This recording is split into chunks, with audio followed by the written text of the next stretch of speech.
You are not worthy to touch me. Your kiss makes me sick. The restaurant went silent before it tried to pretend everything was fine again. Daniel Hale froze with his lips still half an inch from his wife's cheek, his hand hovering in the space where her shoulder had been a second ago. Marissa had shoved his face away with the back of her hand, hard enough that his jaw snapped sideways. Her nails grazed his skin. The sting was nothing compared to the sound of her voice cutting through the clink of glasses and low piano music. At their table, Mark let out a strained laugh, the kind of laugh people use when they're terrified of choosing the wrong side. Denise gave Marissa an approving look over her wine glass. Frank stared down at his plate. Julia blinked, then glanced at Daniel with quiet horror, like she just watched someone slap a child. Marissa leaned back in her chair, chin lifted, lips curled. She wanted the eyes. She wanted the attention. Her dress shimmered under the dim lights, gold hoops catching reflections. She looked like she was on stage. Daniel just looked ordinary. Blue button-down, older dress shoes polished as best he could. The kind of man you forget is in the room because he doesn't make you look at him. Relax, Marissa added, loud enough for the nearby table to hear. Don't be so dramatic, Daniel. You know I hate desperation. She dragged out the last word, let it hang between them like something rotten. Daniel slowly pulled his hand back, resting it on his thigh, fingers curling into the fabric of his pants. The piano resumed. Conversations around them picked up again, but they felt thinner, like everyone was pretending not to listen. So, Marissa continued brightly, turning to Denise, as I was saying, my trainer says my form is perfect now. I told him, it's about time a man noticed something about me. More laughter. This time, Denise and Mark laughed with her. Frank smiled weakly. Julia pressed her napkin tighter in her lap. Daniel's face didn't move. Inside, something did. It was small. A shift, like a hairline crack in glass. Barely visible but deep. He picked up his water and took a slow sip. As he did, he noticed the new bracelet on Marissa's wrist. Thin gold chain, delicate, expensive. Not from him. He knew because he remembered every gift he'd given her. He remembered how, 5 years earlier, he'd saved quietly for 3 months to surprise her with a necklace, and she'd called it understated and never wore it in public. Tonight, she wore her new bracelet like a badge. So, Daniel, Mark said, searching desperately for safe ground. How's work going? Still estimating those big construction projects. Huh. Daniel nodded. Busy. Lots of bids. Marissa snorted. He's obsessed with his little spreadsheets. No wonder he's exhausted all the time. You should see him with a calculator. You'd think he was defusing a bomb. The table laughed again. Even Mark joined in, relieved to be back in the familiar script. Marissa sharp and shining, Daniel dull and harmless. Daniel set down his glass and met Marissa's eyes. For a brief, electric second, the smirk faltered. She blinked, just once, like she'd expected a flinch and gotten something else. Then she rolled her eyes and waved a hand. Anyway, we were talking about real estate. Denise, didn't your sister just buy that vacation home? The night blurred into conversations about vacations, gym memberships, new cars. Every now and then, someone would throw a bone toward Daniel. You should travel more, Dan. You only live once. You ever think about doing something bold?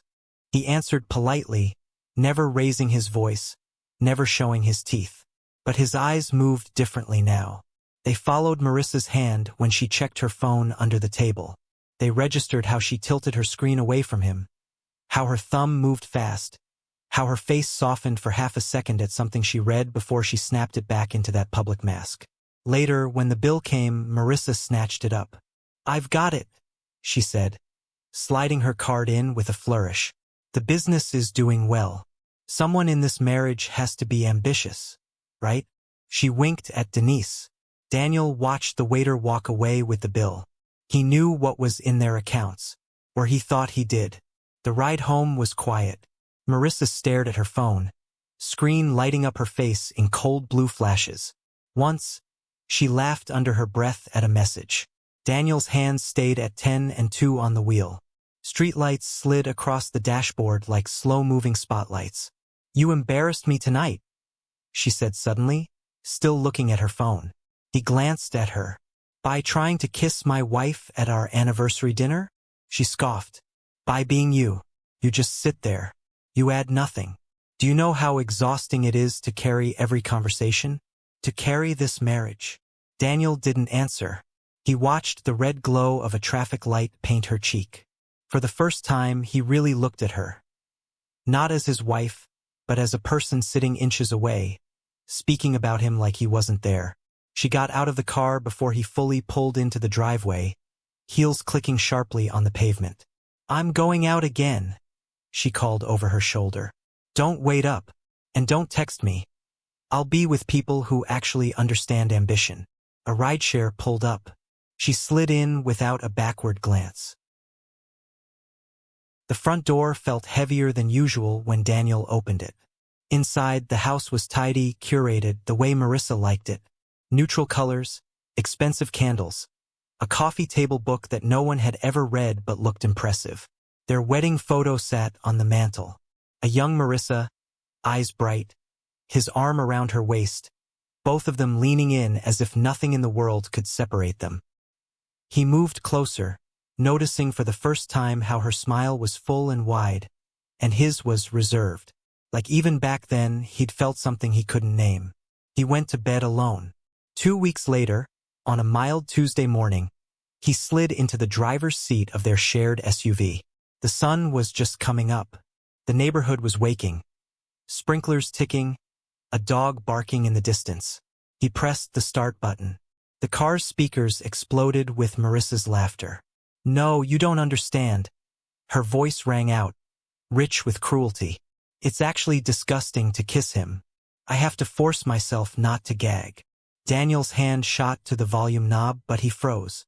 Her voice kept going.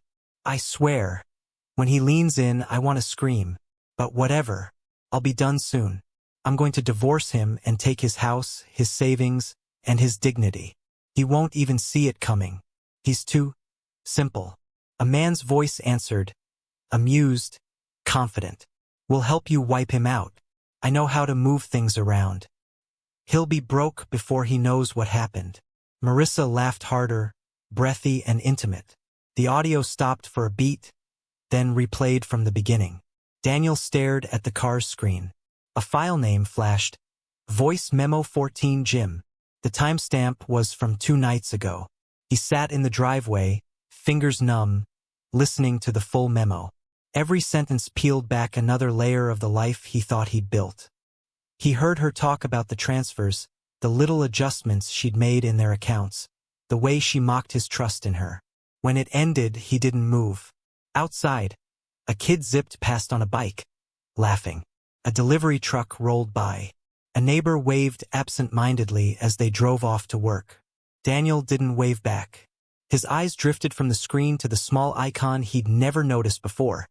An icon linking the car system to Marissa's cloud backups. He hesitated, then tapped it. A list expanded. Photos, messages, folders, and something else. A tab labeled Statements, LLC. His thumb hovered over it. For the first time since that night at the restaurant, his heart didn't feel shattered. Felt focused. He opened the folder. Rows of statements, transfers, digital signatures bearing his name on documents he had never seen. He scrolled, scrolled, scrolled. 2 years. His breath left him slowly. The humiliation at the restaurant, the way she shoved his face away, the way she told him he made her sick. Suddenly it all looked different. It wasn't just cruelty. It was confidence. The confidence of a person who believes the trap is already set. Daniel's fingers curled around the steering wheel. He listened to the memo one last time, memorizing the casual malice in her voice. In the empty car, in the soft morning light, he whispered, "Okay, Marissa." Another click. Another folder opened. More numbers. More lies.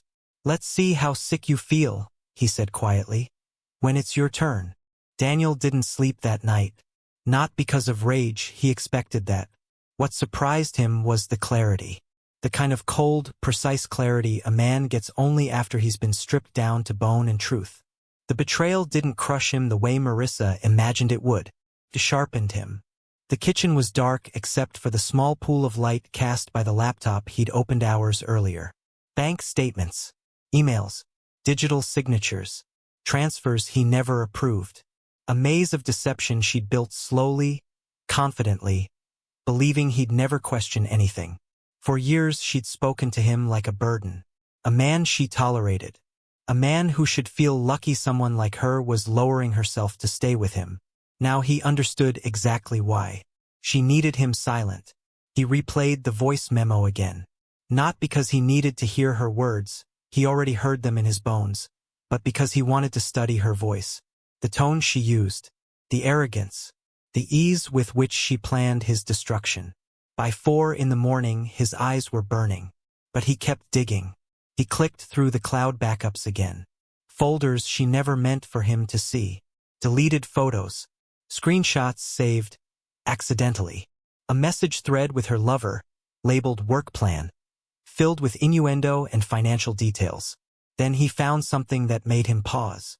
A PDF file, asset allocation plan final. He opened it. It was a blueprint of how she planned to drain their life. Bullet points, target accounts, dates she intended to initiate transfers. Notes about making sure Daniel looks mentally unstable so she could get leverage. A line that stopped him cold. After divorce, ensure he cannot afford the house so we can force a sale. She wasn't just planning to leave him. She was planning to erase him. The sun was rising when Daniel finally pushed back from the table. He showered, shaved, put on a clean shirt, and drove to the one person he knew would understand the weight of what he'd uncovered. Olivia Brooks opened her office door wearing a blazer and hair pulled back in a tidy twist.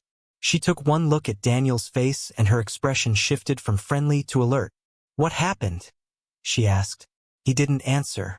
He just placed his laptop on her desk and pressed play. The voice memo filled the room. Marissa's cruel laughter echoing through the small, warm office. Olivia's jaw tightened. She didn't interrupt. She didn't ask questions. She listened until the recording ended. When it did, she sat back slowly, her face cold and professional. "Daniel," she said carefully, "this is bigger than adultery." He nodded. "This is planned financial exploitation. Fraud. Possibly money laundering." He nodded again. Olivia opened his laptop and began reviewing the documents one by one. She zoomed in on digital signatures, checking metadata automatically, like a surgeon examining x-rays before cutting. "She forged your signature here," she said. "And here, and here." She clicked another file. "These transfers." She rubbed her forehead. "Daniel." She routed marital funds to an account in her lover's company name. "That's a massive violation." Daniel stared at the floor. "She's been doing it for 2 years. Olivia inhaled sharply. "She thinks she's going to walk into court and destroy you. She thinks you're passive. Quiet." She leaned forward. "She has no idea she's already committed at least 3 felonies. The words hung between them like a blade. Then Olivia turned into something else. A strategist, a tactician, someone who could smell blood long before a fight even began. "We're not going to confront her," she said. "We're not going to warn her. We're going to let her keep thinking she's winning." Daniel raised his eyes. "Why?" "Because people like Marissa always overplay their hand," Olivia replied. "They don't stop. They get cocky. They take one step too far. And when she does," she tapped the stack of evidence, "we'll use this to bury her." Daniel didn't speak for a moment. "So what do I do?" Olivia folded her hands on the desk. "You do nothing out of character. You act defeated, lost, quiet. Play the part she expects. Let her believe you're too broken to notice what she's doing." He didn't like it, but he understood it. "And," Olivia added, "we wait for her next move. She will make one. She always does." The plan felt counterintuitive, playing small, pretending to crumble, but it was the smartest move on the board. And it wasn't hard for Daniel to pretend. He'd spent years shrinking so she wouldn't explode. Now he'd shrink so she'd expose herself. The next weeks were a performance.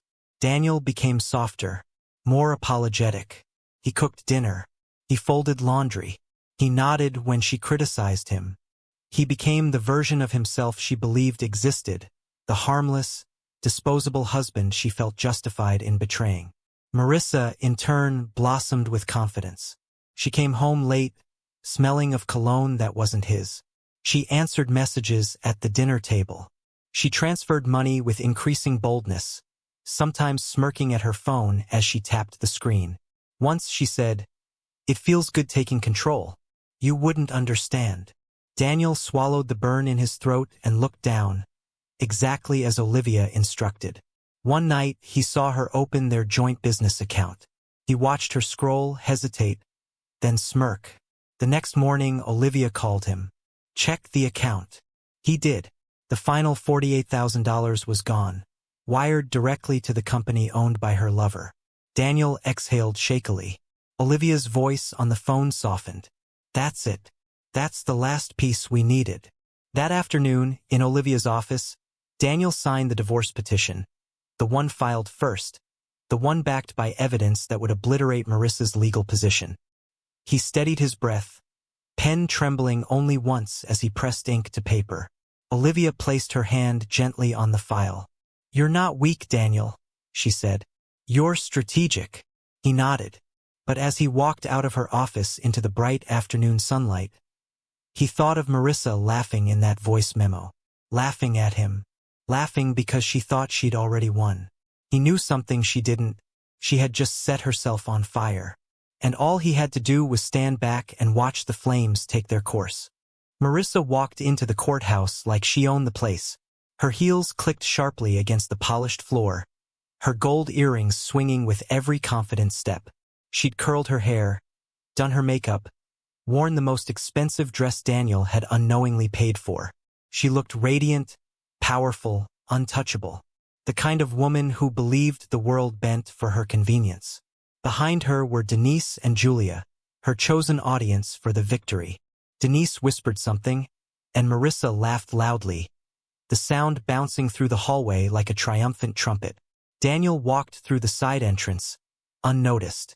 No audience, no bravado, just a quiet man in a simple black suit that didn't scream success, but didn't apologize either. He held a single folder under his arm. Nothing flashy, nothing dramatic. He didn't need anything more. Olivia arrived a moment later, crisp and composed as always, carrying a binder thick enough to anchor a ship. When she greeted him, it wasn't with pity or excitement. It was with the steady look of someone who knew the game, knew the stakes, and fully expected to win.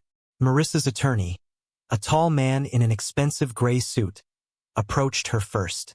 She laughed at something he said. Then she noticed Daniel standing quietly behind Olivia. She smirked. "Wow, you actually showed up. Guess you're not as pathetic as I thought." Daniel nodded politely, the same expression he used for strangers in grocery stores. Marissa frowned, slightly thrown off by his lack of reaction. Inside the courtroom, she took her seat like it was a throne. She crossed her legs, smoothed her dress, and glanced at the door. A look of annoyance flickered when she realized her lover wasn't there yet, but she brushed it off and leaned toward her friends. "This won't take long," she whispered loudly. "We already know how this ends." Daniel sat 3 rows behind her. He heard everything. When the judge entered, everyone rose. Marissa straightened her posture, head high, full of certainty. The hearing began with her attorney delivering a polished speech. "Your Honor, my client seeks a fair and reasonable distribution of assets, including primary residence, appropriate alimony, and a proportional share of marital and business holdings. Mrs. Hale has been the primary financial manager of the household and—" Daniel watched Marissa smirk. She didn't see the subtle twitch at the corner of Olivia's lips. When it was Olivia's turn, she stood slowly. No theatrics, no raised voice. She began with calm precision. "Your Honor, what we will present today is a documented pattern of intentional financial misconduct, fraud, and spousal deception carried out by Mrs. Hale." The words didn't immediately sink in. Marissa blinked, confused. Her attorney straightened, brows pulling together. Olivia continued. For 2 years, Mrs. Hale has transferred marital funds without consent, forged digital signatures, and rerouted money into accounts associated with a man she has been romantically involved with. A ripple of shock moved through the courtroom. Denise froze. Julia covered her mouth. Even the judge leaned forward slightly. Marissa let out an awkward laugh. This is ridiculous. He's making things up. Olivia didn't even look at her. She opened the binder. Exhibit A. Bank records showing unauthorized transfers totaling over $140,000. Marissa's mouth dropped open. Exhibit B. Metadata proving digital signatures were forged using Mrs. Hale's device. Marissa's face drained of color. Exhibit C. The voice memo, recorded in the marital vehicle, in which Mrs. Hale openly discusses her plan to take his house, his savings, and his dignity. The courtroom fell into a vacuum of silence. Olivia pressed play, and Marissa's laughter filled the room. Her actual voice, her bragging, her cruelty, her lover promising to wipe him out, her saying Daniel made her sick, her mocking his intelligence, her celebrating how easy it would be to destroy him. Marissa covered her mouth, gasping. That was, it's not, you can't. But Olivia wasn't finished. Exhibit D. Emails from her lover's company confirming receipt of funds from Mrs. Hale. Marissa's attorney whispered urgently, "Why didn't you tell me any of this? Marissa, why didn't you disclose these transactions?" Her lover finally entered the courtroom, a full 20 minutes late. He froze in the doorway as the audio played. He stood there, eyes wide, then slowly backed out as if the room itself might consume him. "Sir," the bailiff called, but he kept walking. Marissa stared after him, horror blooming across her face as she realized he wasn't staying. He wasn't testifying. He wasn't choosing her. The judge's voice cut through the tension like a blade. Given the overwhelming evidence, the court is ordering an immediate freeze on all accounts associated with Mrs. Hale. A forensic audit will be initiated. Mrs. Hale's claim to the marital home is denied. Alimony is denied. Control of the joint LLC is awarded solely to Mr. Hale. Marissa's hands shook violently. No, Your Honor. He's manipulating you. I was trying to protect our finances. He's unstable. The judge raised a hand. Mrs. Hale, silence. Your misconduct is not a matter of opinion. It is documented fact. Tears streamed down her face, ruining her makeup, streaking black across her cheeks. She tried to speak but could only choke out broken syllables. Daniel stood still, watching, not triumphant, just steady, resolute. Done. The judge made one final note as the courtroom prepared to adjourn. Mrs. Hale, your actions have legal consequences. You attempted to destroy your husband financially. Instead, you have destroyed your own case. Marissa collapsed into the chair, shaking uncontrollably. Daniel turned away. He didn't need to see any more. She had taken everything she could from him. Now the law was taking everything back.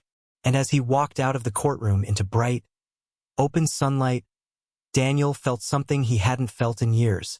Freedom. The courthouse doors closed behind Daniel with a soft thud. And for the first time in years, the air didn't feel heavy. No invisible weight hanging over his ribs. No dread pressing into the back of his skull. Just open sky, a cool breeze, and the sound of cars passing on the street like the world had quietly shifted back into motion. He didn't look back. He didn't need to see Marissa being escorted into a side room by her panicked attorney. Mascara streaked down her face, hands clutching her designer dress like a life raft that could no longer save her. He had watched her arrogance collapse in real time. Now her consequences belonged to her.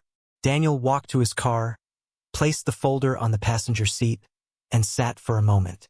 He didn't cry. He didn't smile. He simply breathed.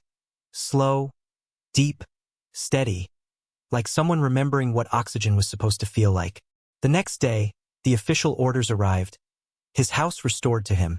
The LLC in his name only, restitution mandated, half of Marissa's retirement awarded to him because of financial misconduct, and a referral to state investigators for potential fraud.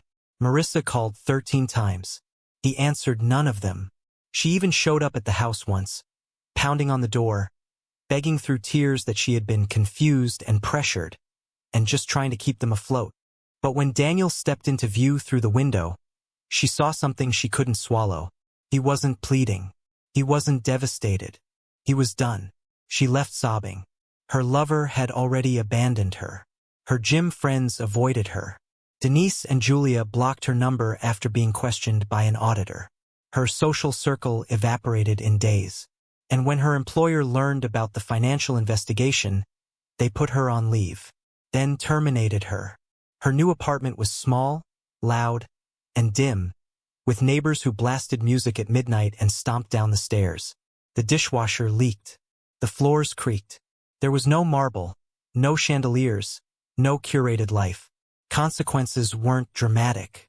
They were slow, unraveling, total. Daniel spent the next months rebuilding not just his home but himself. He fixed the porch steps, repaired the loose window frame, replaced the burnt-out bulbs Marissa always complained about, but never let him change because a professional should do it. He filled the empty house with quiet things, a mug he liked, a radio playing soft blues, a blanket over the back of the couch, books he'd never had time to read. The space shifted, felt like his. His life no longer revolved around avoiding Marissa's moods or managing her expectations. And slowly, the ache in his chest softened. Not gone, but transforming. One afternoon, when volunteering at the local wildlife center, he helped carry an injured owl whose wing had been caught in a fence.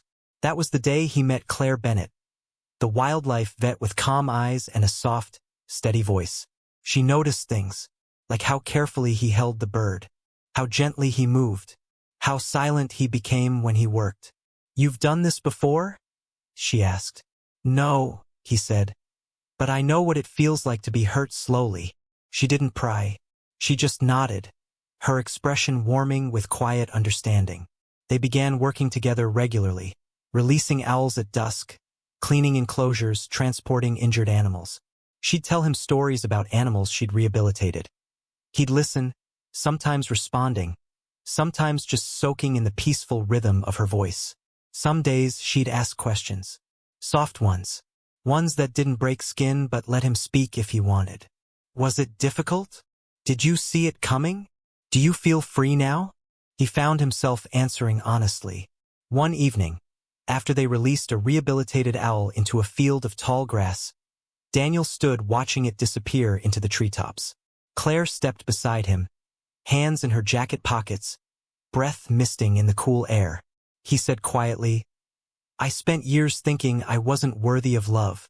Claire looked at him, not pitying, not shocked, just present. "You weren't unworthy," she said. "You were unappreciated." Daniel swallowed hard. He hadn't expected such a simple sentence to hit so deeply. She didn't touch him, didn't rush closer. She just stood there, solid and steady. They walked back together along the dirt path, the sky turning shades of rose and copper. He felt something shift inside him, like a door he'd kept locked had quietly opened a few inches. The next days were calm, real, human. He wasn't falling in love overnight. He was relearning himself. One afternoon, as they finished securing a cage door at the sanctuary, Daniel spoke without thinking. "Stories like mine, they remind people that quiet men aren't weak. They're patient. And sometimes patience is what lets justice find its way." Claire smiled softly, brushing a stray leaf from her sleeve. "And sometimes," Daniel added with a small, steady breath, "sharing stories like this helps people realize they're not alone. If it helps someone else, then it was worth surviving." He looked at her, a little startled by his own confession. Then he added subtly, naturally, "And if hearing what happened to me helps someone else feel stronger, well, they should probably stick around for the next chapter." It wasn't a pitch. It wasn't forced. It was earned, gently woven into the truth he was finally ready to own. Later, standing at the edge of the trail, sunlight spilling across the valley, Daniel closed his eyes for a moment. He let the quiet settle around him like a warm blanket. When he opened them, Claire was watching him. Not with expectation, but with an invitation to exist beside her. Not to fill a void. Not to replace anything. Just to begin again. He exhaled, long and slow. I didn't lose her, he murmured. I lost the version of myself that believed her. He turned toward the path leading forward. Claire followed beside him. He didn't look back. He didn't have to. He was finally walking toward something that didn't hurt.